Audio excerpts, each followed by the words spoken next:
जयकारा बोल मेरे श्री गुरु महाराज की जय। जय सच्चिदानंद जी गुरुमुखों, बहुत ही प्यारा श्री गुरु महाराज जी का सत्संग है। आप लोग सुनेंगे तो आपको बहुत ही अच्छा लगेगा। सत्संग इस प्रकार से है कि सत्संग है घर की रामलीला। हम बाहर की रामलीला तो देखते ही रहते हैं, घर की जो रामलीला है वो श्री गुरु महाराज जी की ने एक बार की बात है कि एक सेठ और सेठानी में झगड़ा हो गया। वो बच्चे तो नहीं थे, अधेड़ उम्र के ही थे, पर आखिर थे तो पति पत्नी ही। और कहते हैं कि वो पति पत्नी ही क्या है जिनमें झगड़ा ना हो। इन दोनों में तगड़ा झगड़ा हो गया। इतना झगड़ा हो गया कि तलाक की नौबत आ गई। बच्चे बेचारे परेशान हो गए। आखिर हार कर बच्चों ने अपने पिताजी के गुरु जी तक यानी हमारे श्री गुरु महाराज जी तक सूचना भिजवाई। तो श्री गुरु महाराज जी के पास वो लेकर गए उन दोनों को। श्री गुरु महाराज जी ने उन दोनों पति पत्नी को अपने पास बिठाया, कुछ उनकी सुनी, कुछ अपनी सुनाई और समझा बुझा कर सुलह करवा दी। और अब तो मामला सुलझ ही गया और दोनों सामान्य हो गए। तो सेठ सेठानी ने कहा कि चलो श्री गुरु महाराज जी आप हमारे घर आइए, हमें सेवा का मौका दीजिए। तो श्री गुरु महाराज जी उनके घर पे चले गए। तो जब श्री गुरु महाराज जी घर पे पहुँचे तो सेठ ने कहा सेठानी से, चल उठ जा, अब फटाफट श्री गुरु महाराज जी के लिए नाश्ता लगा। सेठानी जैसे ही रसोई में गई और सेठ जो है गुरु महाराज जी का धन्यवाद करने लगा, कहने लगा, गुरुजी ये बड़ी मूर्ख औरत है, इसे बोलने की तमीज़ नहीं है, जो मुंह में आए बकती है। इतना बकती है कि मैं सुन नहीं पाता और मुझे गुस्सा आ जाता है।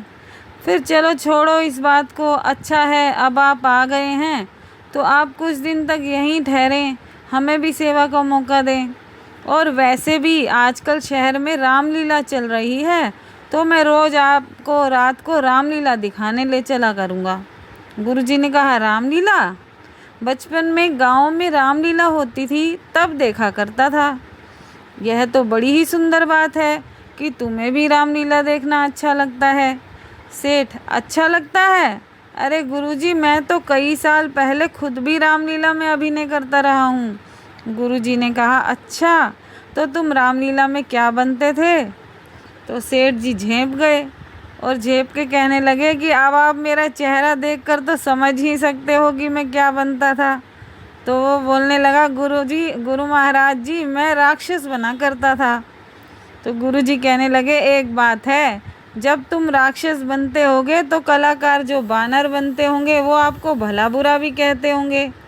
तो सेठ आप कहने की बात कर रहे हो? वे तो कई बार मार भी दिया करते थे मुझे।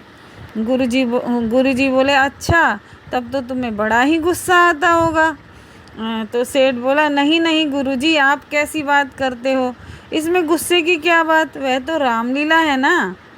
गुरु महाराज जी बोले, अच्छा वहाँ तो रामलीला चलती थी और तुम्हारे घर में भी तो लीला चल रही है। तुम्हारे घर में जो लीला चल रही है वो कौन सी लीला है? संतजन कहते हैं कि यहाँ भी रामलीला ही चल रही है। सारा जगत राम जी की ही तो लीला है। यह समझिए कि जैसे वहाँ रामलीला चलती है, हमें लोग वहाँ पे मारते हैं, कूटते हैं, तो हम अपने पात्र को समझकर ये समझते हैं कि अगर उसने कहा तो कोई बात नहीं, मैं तो एक पात्र ही तो हूँ। तो इसी प्रकार उनको श्री गुरु महाराज जी ने समझाया कि यहाँ इस दुनिया की रामलीला में भी तो तुम एक पात्र हो। यही सोचो कि वो तुम्हारी रामलीला है, ये तुम्हारे घर की रामलीला है। इतना सुनकर सेठ जी को समझ में आ गया और वो गुरु महाराज जी की बातों पर मुस्कुराए और कहने लगे, ठीक है श्री गुरु महाराज जी, आज के बाद मैं अपनी घर की लीला को भी रामलीला ही समझूंगा।